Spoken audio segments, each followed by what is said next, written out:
Hello दोस्तों, कैसे हैं आप सब? उम्मीद करता हूँ बढ़िया हो गए। तो इस वीडियो में देखने वाले हैं सैम्पल पेपर, ठीक है, जो कि सीबीएसई ने दिया है और मैथमेटिक्स स्टैंडर्ड, बेसिक वाला नहीं, स्टैंडर्ड पेपर हम सॉल्व करने वाले हैं।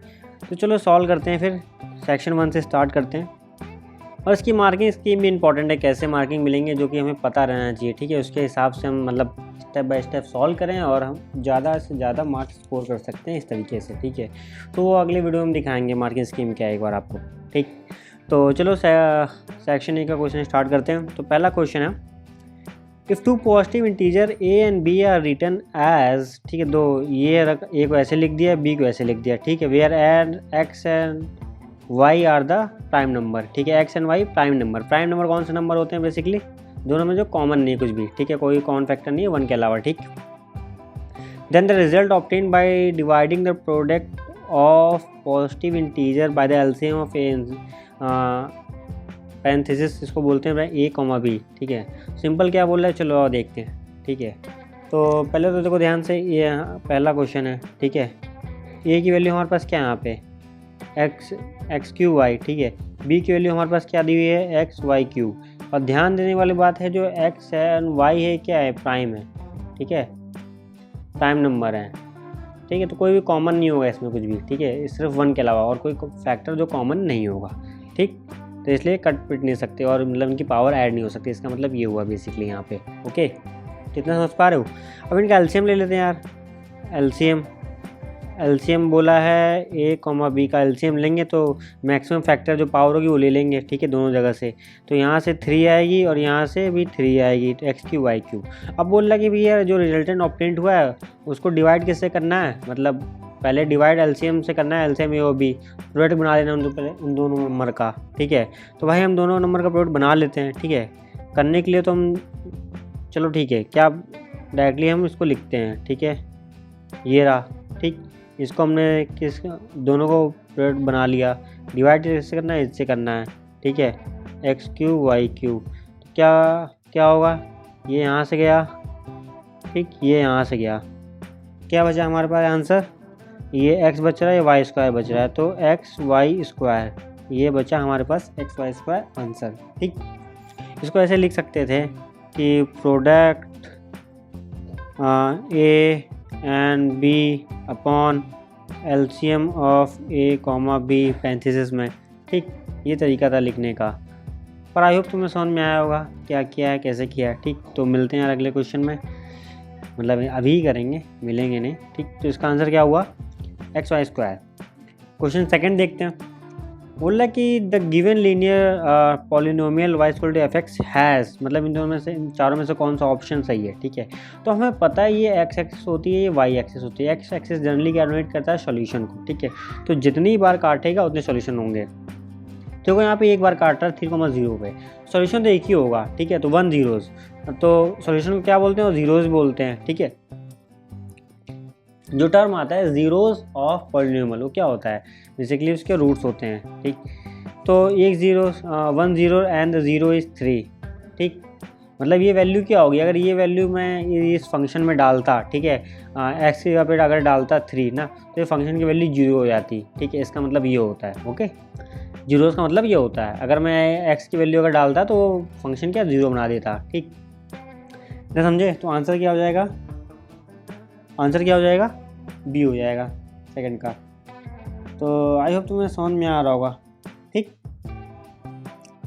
तो चलो अगला देखते हैं, क्वेश्चन नंबर 3 देखते हैं। तो the line representing the given pair of linear equation are non intersecting मतलब एक दूसरे को काटेंगे नहीं, जाहिर सी बात पैरेलल लिख रही हैं हमें, ठीक है, पैरेलल लिख रही हैं, काटेंगे नहीं कभी भी, वो कभी नहीं काटेंगी। तो which of the following statement true, तो इसमें से कौन सी स्टेटमेंट ट्रू है भाई, तो इसमें तो सिर्फ एक ही स्टेटमेंट ट्रू है, बी वाला, ठीक है। कैसे ट्रू है, देखो ये एक दूसरे के एक डिस्टेंस में और लगातार पैरेलल चलती जाएंगी, ठीक है। तो a1 upon a2 equal to b1 upon b2 but not equal to c1 upon c2, okay. एक डिस्टेंस मेंटेन करते हुए चलेंगे, ठीक। तीनों को ले ट्रैवल तो क्या होता है, एक के ऊपर एक चिपक के चलती, ठीक है। तो उसके लिए इन्फिनिट में सोल्यूशन हो जाता है। इसका क्या सोल्यूशन कोई होगा नहीं जब तक 2 लाइन भाई काटेंगे नहीं, अगर ऐसे काटती तभी सोल्यूशन मिलेगा, ठीक है, या फिर एक के ऊपर एक चढ़ के चले बिल्कुल, तभी सोल्यूशन मिल सकता है। बाकी इस कंडीशन में तो कहीं काटेंगे नहीं तो सोल्यूशन भी नहीं मिलेगा। ओके, तो आई होप समझ गए होगे। चौथा करते हैं, the nature of root of quadratic equation. भाई nature of root of quadratic equation बोल रहा है, ठीक है, चलो आप देखते हैं भाई, इसको तो सॉल्व करना पड़ेगा। नेचर ऑफ रूट की बात कर रहे हैं, हमें रूट्स निकालने नहीं है, ठीक है। तो एफ एक्स ऐसे लिख लो, ये फंक्शन है,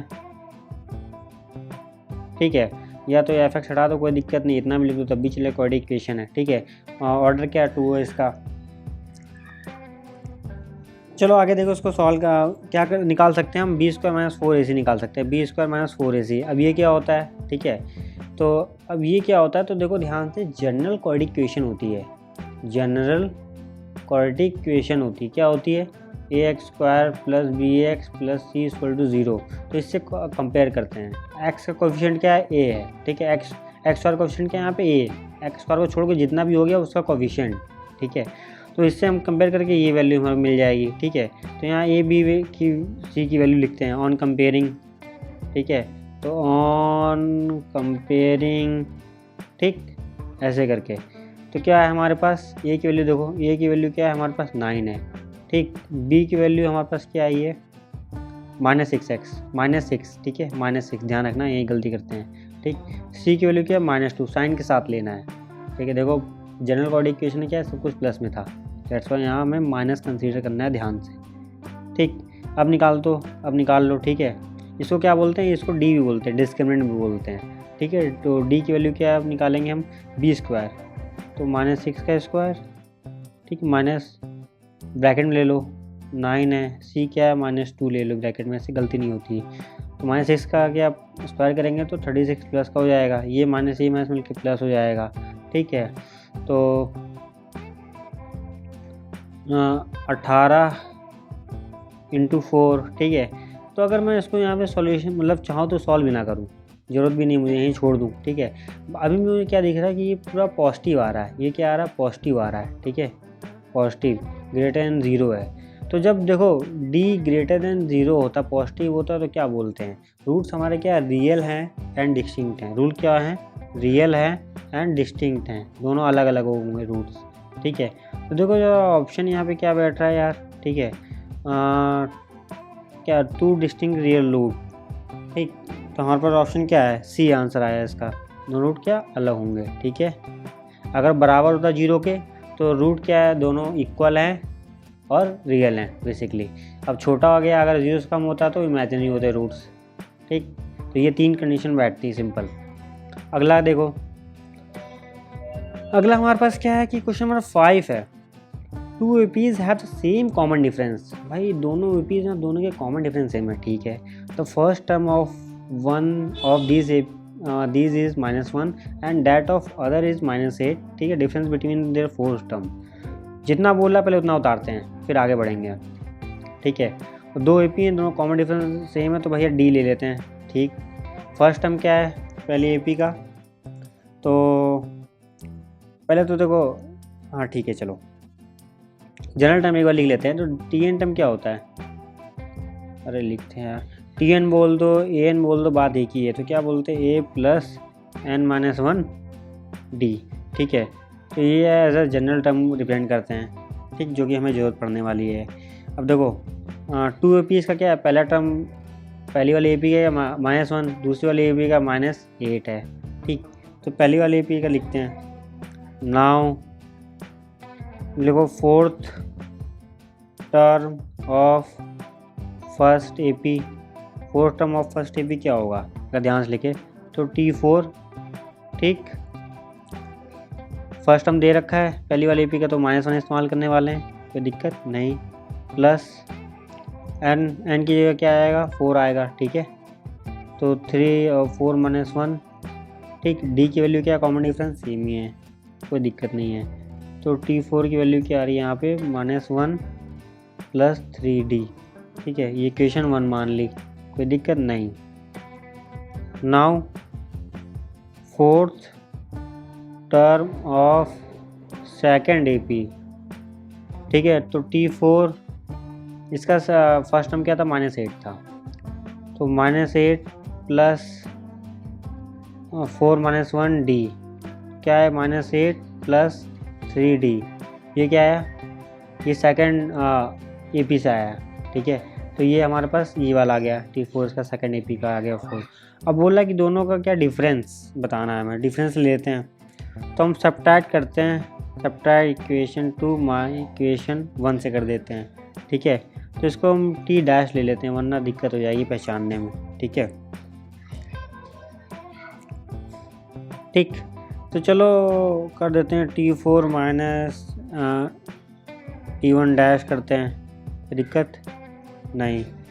तो -1 प्लस 3D, इसको हम किससे माइनस किए हैं, -8 प्लस 3D, ठीक। अब हमें ध्यान से सॉल्व करना है।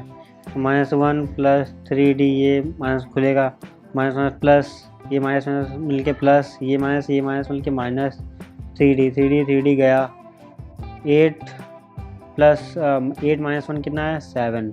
डिफरेंस हमारे पास कितना आ रहा है दोनों APs का, जो कि चाहिए था हमें 4 टर्म का, 7 आ रहा है। तो हमने 7 निकाल दिया। आई होप तुम्हें समझ में आ रहा होगा क्या करते हैं, ठीक है। तो अब क्या करेंगे, बाकी क्वेश्चन अगली वीडियो में करते हैं। मिलते हैं अगली वीडियो में। जय हिंद, जय भारत।